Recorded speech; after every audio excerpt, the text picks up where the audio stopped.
وأوفوا بالعهد إن العهد كان مسؤولا.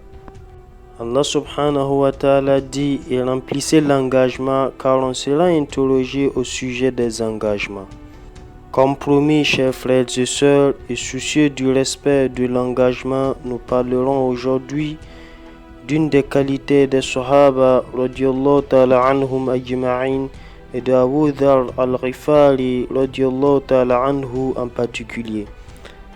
Quel est le sacrifice et le respect de l'engagement? Pendant que le calife Omar ibn al-Khattab radiyallahu ta'ala anhu était en séance avec ses compagnons, deux jeunes conduisant un bédouin entrèrent subitement. Et Omar radiyallahu ta'ala anhu leur posa la question suivante.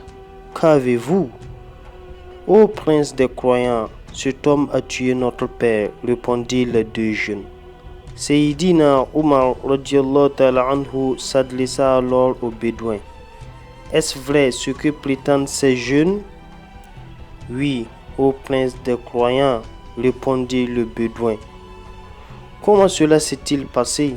Dit Omar radiyallahu ta'ala anhu. Le bédouin dit alors, il est entré dans ma propriété et quand j'ai essayé de le chasser et qu'il a refusé, j'ai jeté une pierre sur lui qui l'a touché à la tête et a causé sa mort. Sayyidina Omar radiyallahu ta'ala anhu dit, talion, talion, c'est-à-dire œil pour œil, dent pour dent.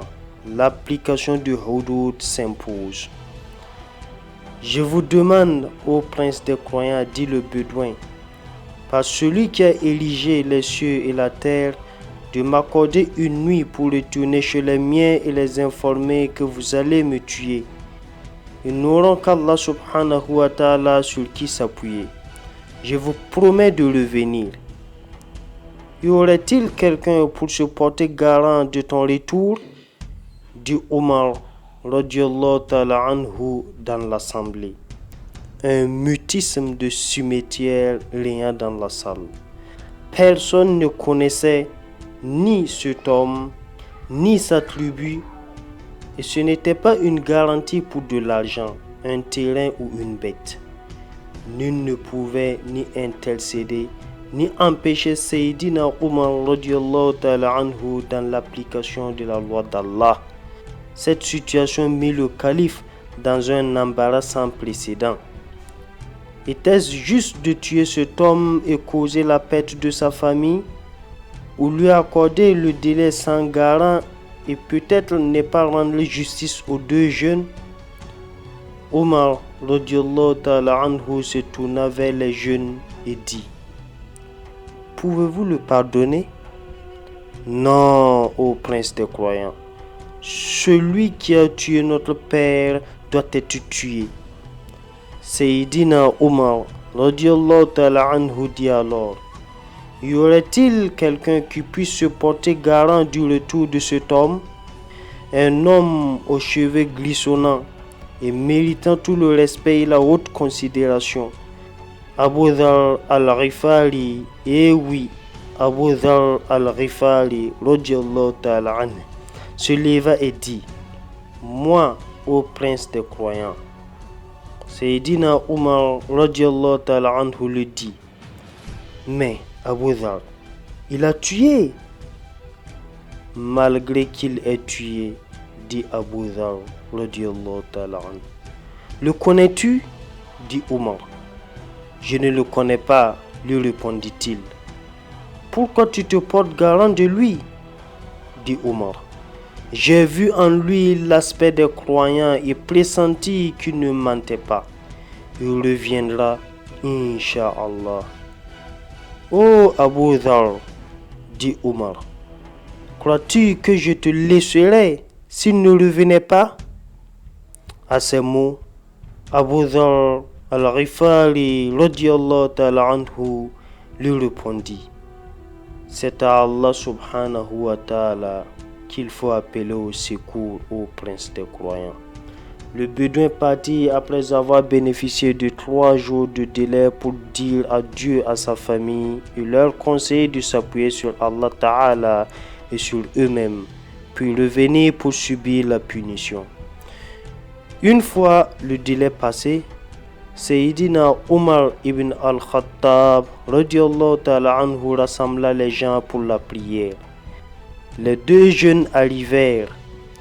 Abu Dhar radiallahu ta'ala anhum arriva à son tour et s'assit devant Omar. Où est l'homme, ô Abu Dhar? Dit Omar. Je ne sais pas, ô prince des croyants, lui répondit-il. Abu Dhar radiallahu ta'ala anhu tourna son regard vers le soleil et eut l'impression qu'il se déplaçait dans le ciel plus vite que d'habitude.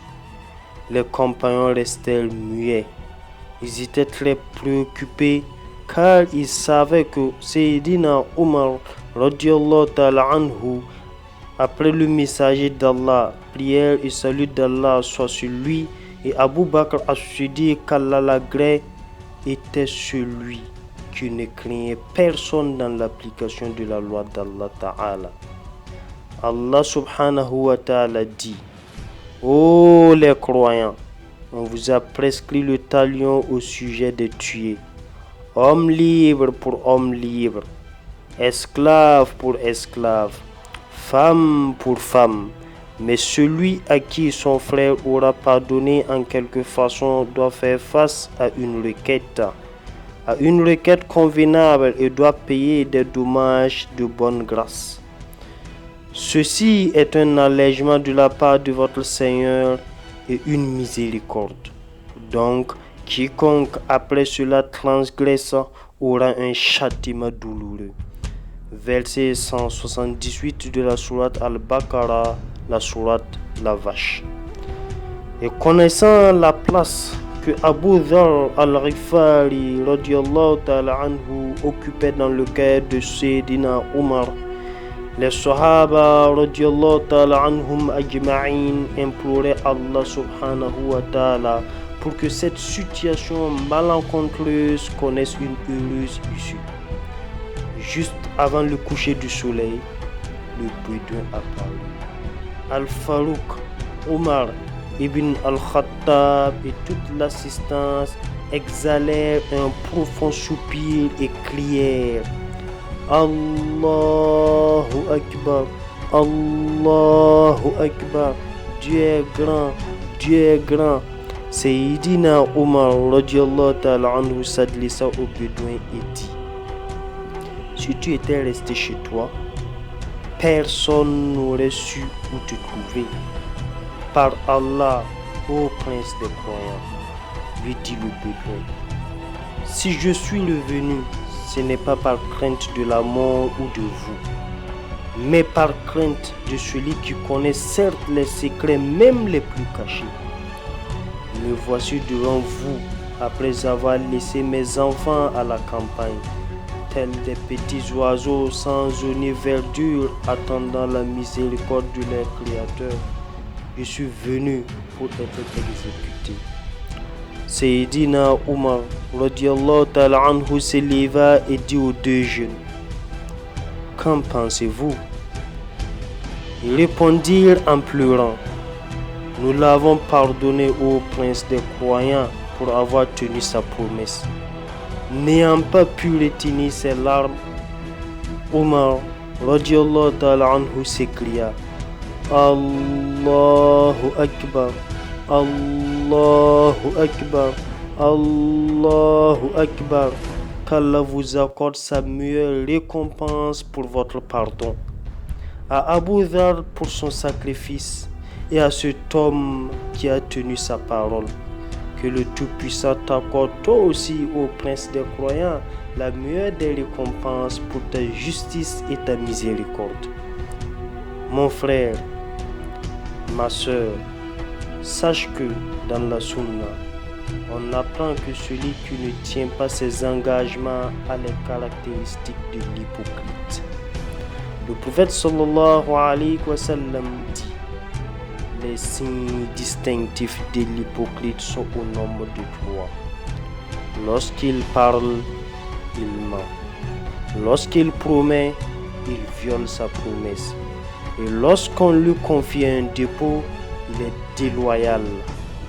Le respect des engagements est un trait de caractère des croyants, des véridiques et principalement des prophètes. C'est une valeur, un signe distinctif permanent des gens du paradis dans la vie d'ici-bas. Un grand savant musulman avait dit: le prophète sallallahu alayhi wa sallam a obtenu des succès lorsqu'il a fait en sorte que le Coran passe de l'état écrit sur des feuilles à un état où il est cultivé dans les cœurs des gens. Il se déplaçait sur terre en le portant jusqu'à ce qu'il portait le message de l'islam partout avec succès. Abonnez-vous à la chaîne, likez, partagez pour ne rater aucune de nos prochaines vidéos.